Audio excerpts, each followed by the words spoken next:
We had a question come in from a follower. I have a problem with a long-term fetish kink impeding a normative sex life in my late 20s. And there's a part in the movie Cheaper by the Dozen I've had a long-term fetish slash kink associated with.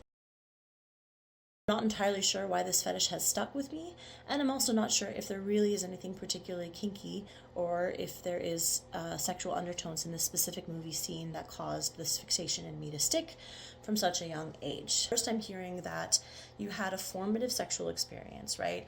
When you were with these girls watching this movie, afterwards you had your very first erection, so you had a sort of like a core sexual experience as a result of watching that movie. Part of what turned you on was when the character was embarrassed by the situation. So I'm hearing that maybe embarrassment or humiliation might be a kink for you that turns you on. Noting that what was happening in the scene was Ashton Kutcher's crotch was really being attacked by this dog. So it's entirely possible that you also have some sort of cock torture kink as well. Investigating your kinks a little bit further might help you broaden the scope of what your interest is so that it isn't just fixated in this one thing, since you noted that that's becoming a problem. The way you do that is simply by getting more involved in the kink community wherever you are. So you can sign up for a FetLife profile, you can go to local kink munches and meet people and kind of tap into that community in a way that allows you to maybe explore some of these fetishes more. If this formative experience is something that you really enjoy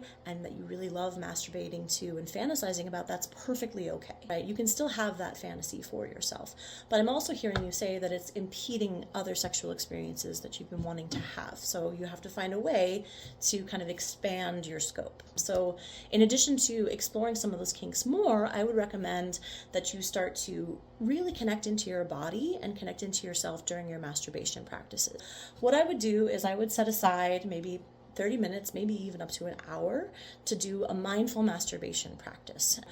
What I do here is just kind of set up a lovely space, relax, breathe, and then begin your masturbation practice really, really slowly. So just explore your body and tune in deeply with your body. Maybe have some hot oil that you rub on your genitals and just explore and feel and note any sensations that are occurring in your body. It just could be pleasure. You could also experience sensations like pain, anxiety in some cases, and anytime those things come up, you just relax and breathe and then continue to connect in with your body. So I would have regular practices like that where you connect in addition to exploring the broader possible kinks that you might be interested in.